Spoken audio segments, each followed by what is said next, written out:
Why have beloved entertainers of the villages been dropped from the entertainment department? Villagers want to know. A 64-year-old man is charged with trying to lure an underage girl into sex. A 78-year-old man was arrested after allegedly masturbating at a restaurant in the villages. If you thought apartments in the villages were enough, well, get ready for more. Spanish Springs will be introducing more apartments when the Villages Daily Sun newspaper moves out. An Ohio man is arrested after an attack in the villages sends a man to the hospital. ICE slaps a hold on an unlicensed driver from Mexico in Sumter County. Homeless man arrested after customer complained of offensive behavior at Wawa. How many holes in ones of golf do we get this week? Letters to the editor. This and more updates coming up.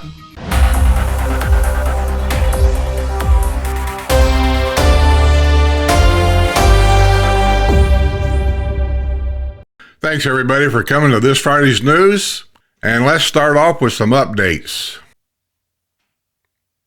Sally Workman admits she's happy that the Villages is finally getting a Costco. However, the Village of Polo Ridge resident dreads the heavy traffic that is coming her way. Workman was one of several residents who lined up at the podium Friday before Community Development District 3 Board of Supervisors at Savannah Center to describe their fears about the new traffic that will be pouring onto their streets. Residents said it's already cumbersome navigating in and out of their homes. Getting out of my driveway in the winter is already difficult, said Dennis Williams, who lives on Southern Trace. Costco's news neighbors question how a decision could have been made about putting the retail giant in an already busy area. Was there even a traffic study done? Asked Betty Harmon, who has lived 23 years in the village of Polo Ridge. She said she dreads the fact that many area residents will soon figure out that her neighborhood will provide a shortcut to the new Costco. They figured that out, Debbie, a long time ago. I drove that through that area before I even retired, and I said then, I'm not buying a house on this road. This road takes you straight to the shopping areas, and I know that all roads are public, and that told me, not here. CDD3 supervisor said Sumter County approved the new Costco and has authorized over the roads and traffic in that area. A traffic study was part of the approval process. Residents were told they should take their concerns before the county. People just don't listen around here. They don't pay attention. They're playing golf. They're having fun. And that's great. That's fine. But you got to know what's going on around you. This is one of the reasons why I do the news. Supervisor Richard Beals agreed to work with residents in their effort to keep the county aware of their concerns about the traffic that will be generated by the new Costco, which is currently under construction next to Hobby Lobby, which opened in 2023 at Buffalo Ridge Plaza. I'm putting this out there to let people know. I've said it before. Let me say it one more time. If traffic is a concern for you, do not buy a home on a cut-through street. All roads here are open to the public. Enough said. Here's an update on the lady that hit the golf cart with her SUV. This will be an ongoing update with this case here. A judge has rendered a decision on a villager's desire to regain many of her driving privileges after a hit-and-run crash that left a fellow resident with debilitating injuries. A judge ruled this week on a motion from the attorney for 75-year-old Noreen Neverly of the village of Hillsboro, who wanted many of her driving privileges restored in the wake of March 31 hit-and-run crash in which villager Roseanne Duro was knocked from her golf cart onto the pavement. And I believe last week we did an update on the people that was in the golf cart that she hit. It was devastating. Sumter County Court records indicate the judge has granted the motion filed on Neverly's behalf by criminal defense attorney Christopher Klimowicz, who was also representing villager Richard Keel, charged with DUI manslaughter in the death of a villager's daughter who fatally fell from a golf cart he was driving. Neverly remains free on a $5,000 bond. My guess is they gave her some of her driving privileges back, probably restrained, because she said in a document that she needed it because her husband has some kind of medical problem and he has to go to physical therapy or something 2 or 3 times a week. Go back last week and you can see the report. And so for medical reasons, she got part of her driving privileges back. It didn't state in this report whether it's restrained in any way. My guess is it probably is.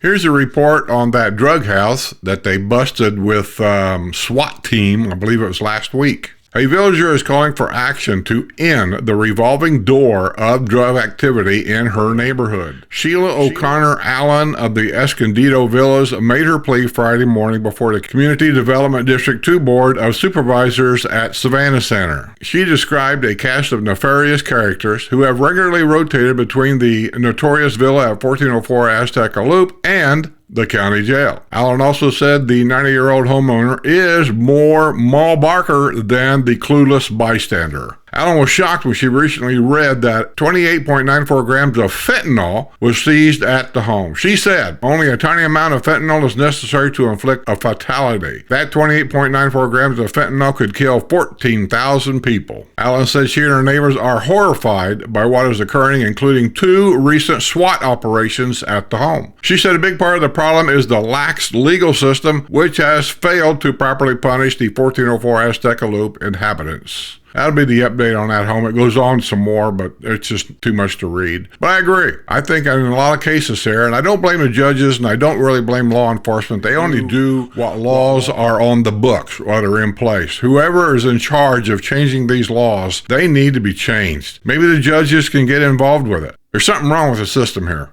Well, that'll be it for the updates. Let's get on with some more news.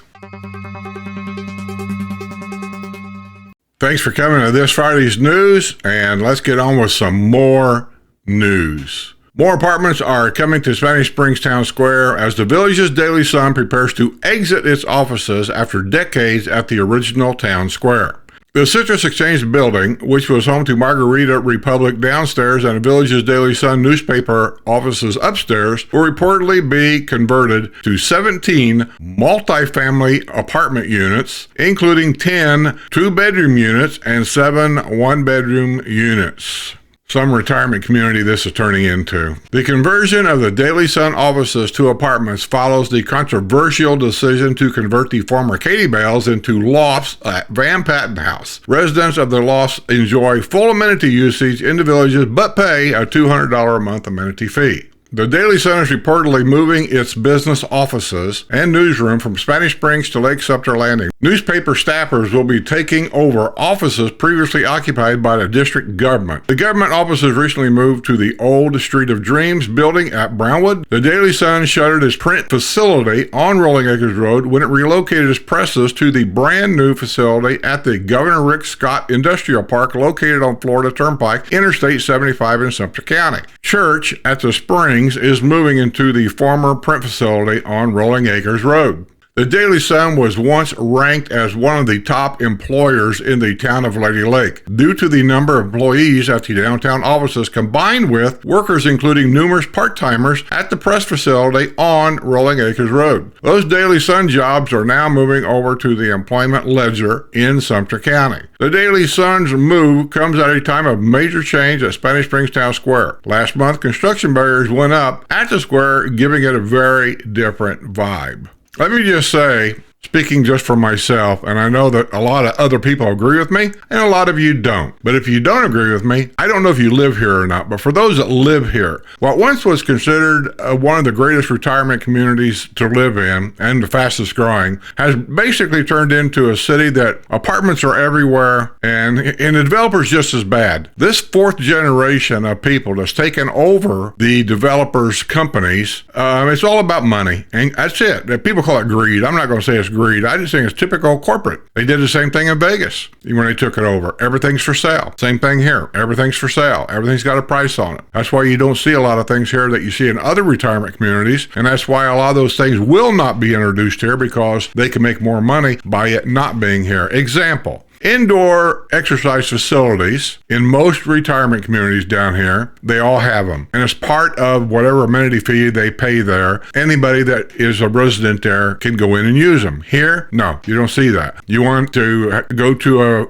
exercise place that's in one of our rec centers or one of them that's in a town square, you got to pay money for a membership to do that. Hot tubs or jacuzzis, whatever you want to call them. Any other retirement community I've been to, they're at the pool everywhere. Here, other other than the historical area. And remember, Harold Schwartz is the original founder here, and he was setting things up, and so he had the hot tub up there because that's what people that are retired in a retirement community expect. Since then, no, you don't see it anywhere. Half of the swimming pools that are at our country clubs, you can't even use them. You got to have a membership to go there. Everything's for sale here. Everything is for sale here. That's what bothers me more than anything about what used to be advertised as a retirement community. Then they started advertising as a 55 plus community, which it is. Now you don't hear it at all. They don't even advertise this place a retirement community. And since when has anybody went to any retirement community, and I put the question out there whether you like it or not, and whether you want to hide from these questions or not, that's totally up to you. When did they decide to put a school inside a retirement community? I don't care about the excuses. That's all they are. Wildwood Commission and the developers' offices are working together hand to hand to make both of them money. The developer makes money when he sells homes, and he uses the Wildwood Commission to do that. Wildwood Commission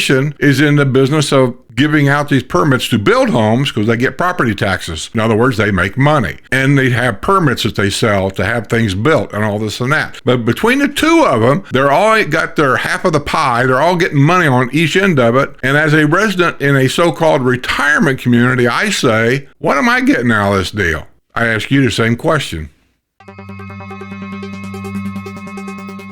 The developer of a 276-acre mixed-use project near Sumterville will assist Sumter County in the realignment and widening of County Road 470 West and US 301. Old Florida Springs Partners has agreed to donate land for the road right-of-way and pay for the $9.25 million project with reimbursement from county road impact fees. The county will install traffic signals. County commissioners approved the agreement Tuesday night. Approved nearly a year ago, Old Florida Springs is expected to include 525 RV camping sites, 816 multifamily units, 600,000 square feet of commercial and office space, 600,000 square feet of industrial space, and 100,000 square feet of storage space. The project will be constructed in 3 phases on the site of a country club and campground. One of the things that at this point is so attractive is the opportunity for the road realignment, said Commissioner Deb Butterfield. I'm not sure how we'd be able to get that accomplished.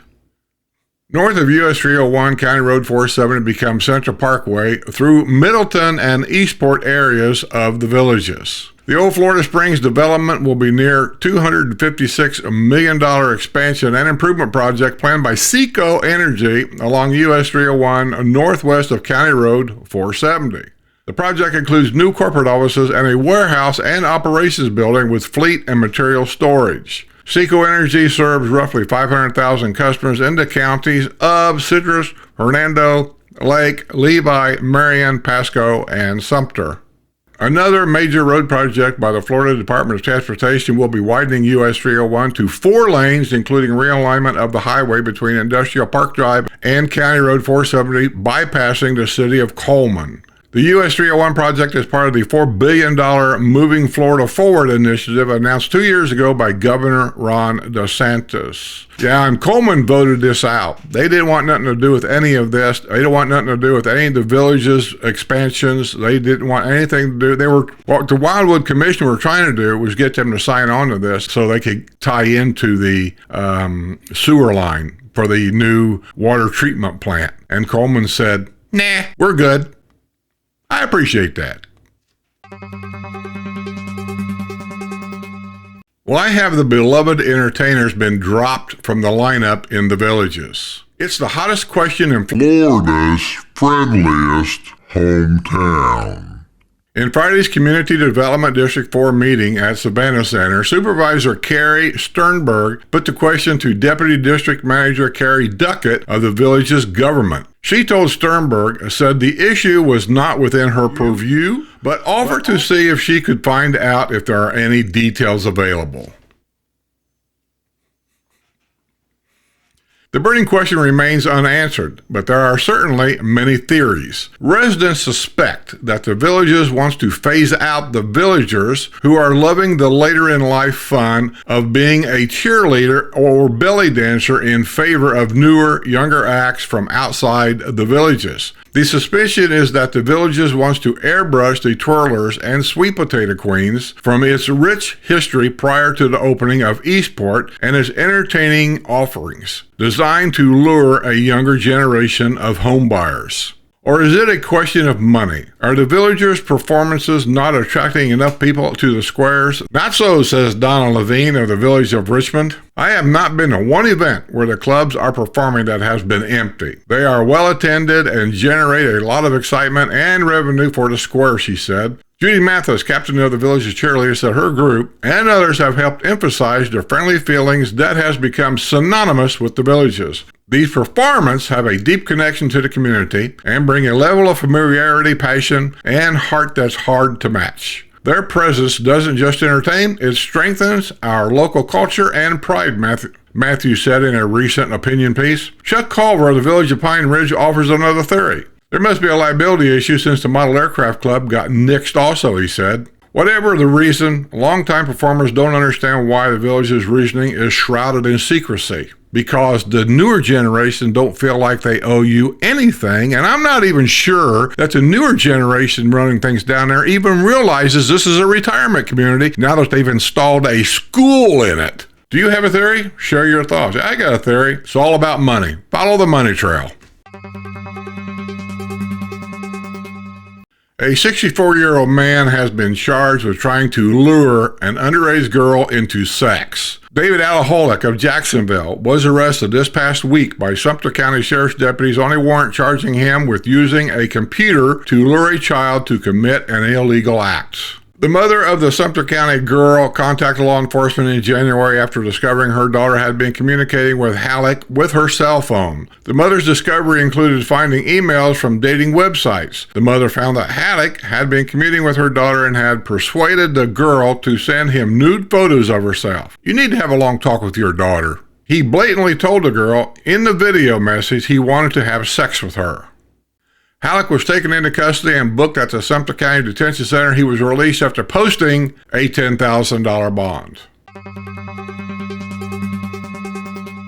A resident on an electric bicycle led cops on a wild chase on the historic side of the Villages. Charles Richard Duncan, 49, who lives at 804 Aloha Way, was riding the electric bicycle shortly before 9 p.m. Thursday at Shea Boulevard when an officer noticed the bicycle did not have lights required for riding at night, according to the arrest report of the Lady Lake Police Department.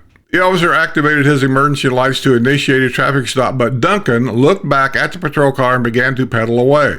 When the electric bicycle turned right on Jason Drive, the officer began to blow his siren. Instead of stopping, Duncan made a right on Devon Drive. He eventually headed back to Shea Boulevard and crossed Griffin Avenue. He cut through local businesses to evade the pursuing officer. His bicycle raced through a Bank of America parking lot and then jumped the curb to enter a medical plaza. A tire on the electric bicycle malfunctioned and Duncan ditched the bike. He probably stole it anyway. He dropped to his knees to surrender to law enforcement. He was in possession of crack cocaine and drug paraphernalia. Well, I'm shocked.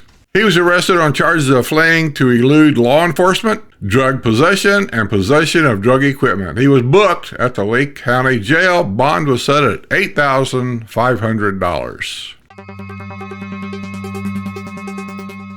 The owner of a local information technology company has been accused of inappropriately touching a little girl.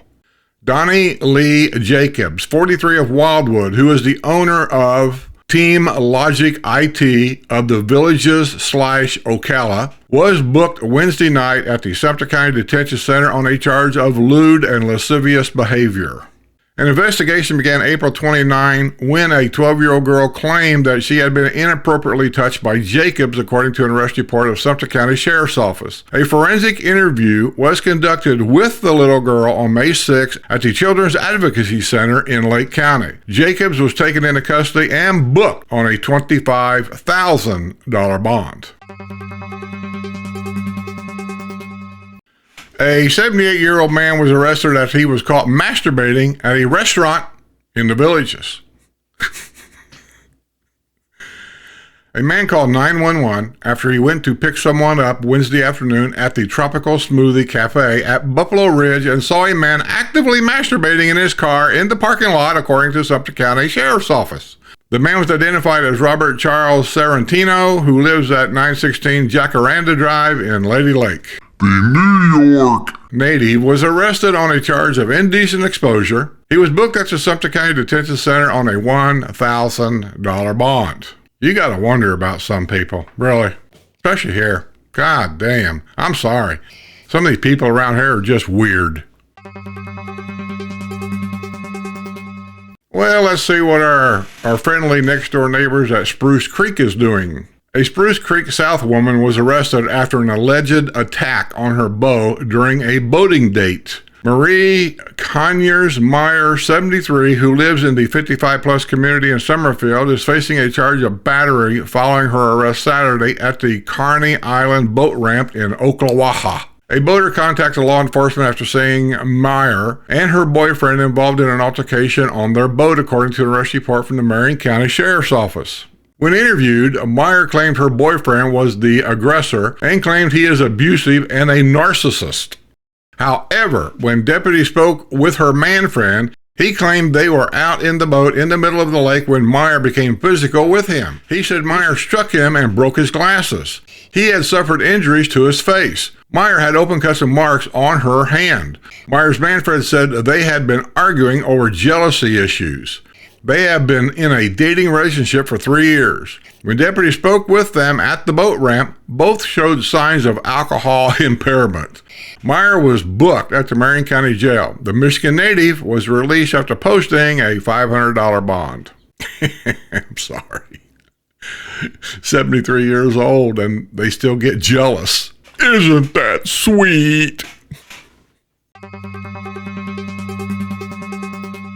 An Ohio man was arrested after an attack at a home in the villages sent another man to the hospital.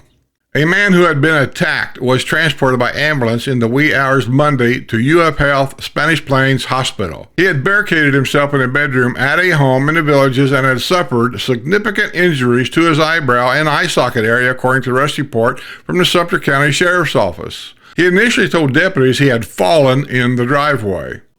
The man revised his account of what happened and said he had been attacked by 61-year-old Richard Grand Alexander of Mentor, Ohio, who was later identified by deputies by his Ohio driver's license.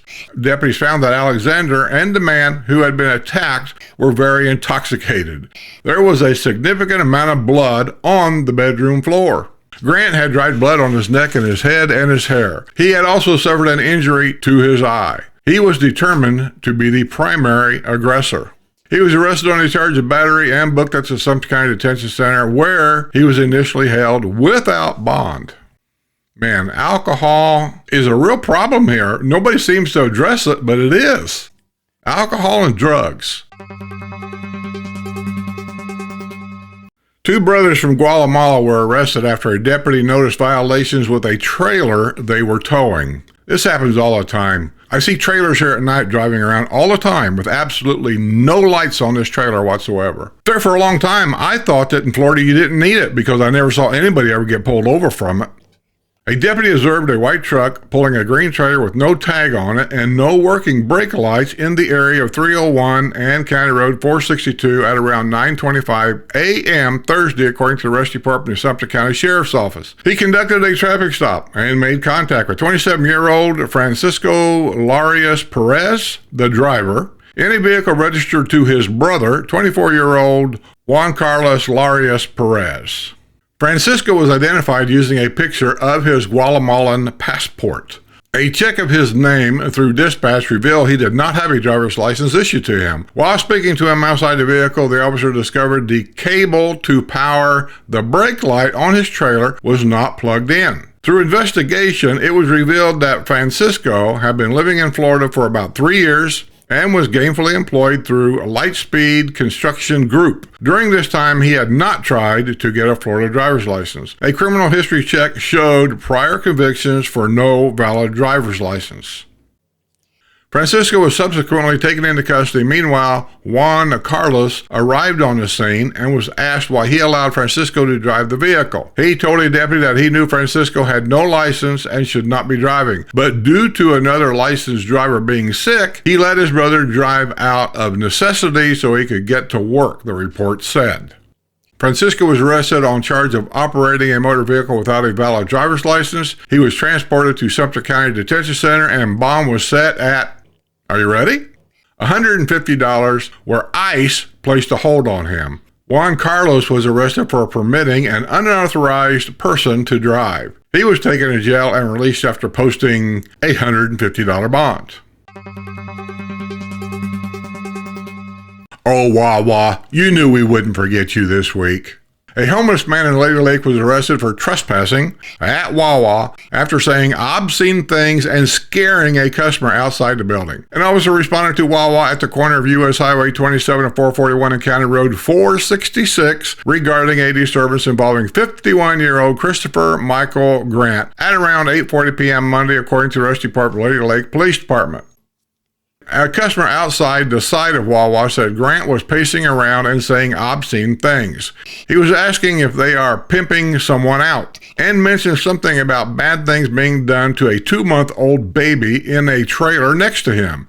He was also talking nonsense, the report said. The customer described Grant and pointed him out as he was entering the store. Grant was found inside the store and asked if he would step back out to speak with an officer. At that point, the officer positively identified Grant, the report said. Grant seemed skittish, and when asked what happened, he said nothing. He answered questions, but was also speaking softly to himself and not making much sense, the report said. A criminal history check revealed Grant has been trespassed from that specific Wawa on March 17, 2024. The trespass warning was still active. As a result, Grant was arrested on a charge of trespass on an occupied structure. He was transported to Lake County Jail and released on his own recognizance.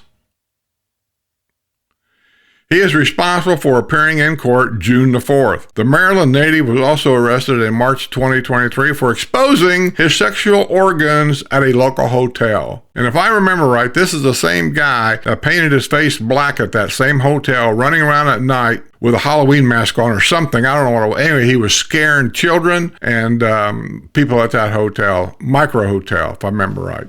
This could be the same guy. Sure looks like it. An alligator paid a surprise visit Saturday night in the village of Lake Denham.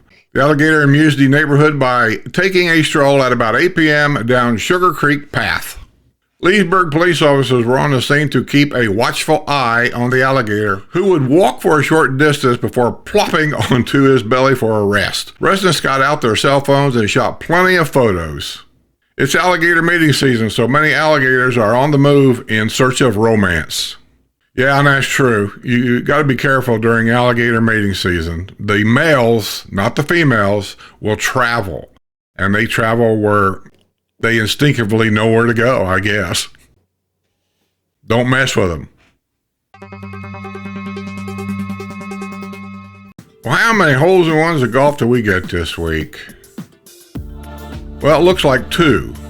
Charles Murphy of the village of Marshbend scored the lucky ace Thursday, May the 8th, at hole number 9 at the Volusia Executive Golf Course. He used an 8-iron from 102 yards. Well, congratulations, Charles, on your first hole-in-one. I know they're always exciting. Lori Lublin of the village of Osceola Hills got her first hole-in-one on May 7th at hole number 8 at Sarasota Executive Golf Course at 90 yards. Well, congratulations on your hole-in-one, Lori. You must be thrilled. Well, let's have everybody's favorite, letters to the editor. To the editor, I recently moved out of the villages after 22 years there. Always enjoyed the various groups that always helped entertain those of us in Florida's friendliest hometown. Now we are no longer friendly.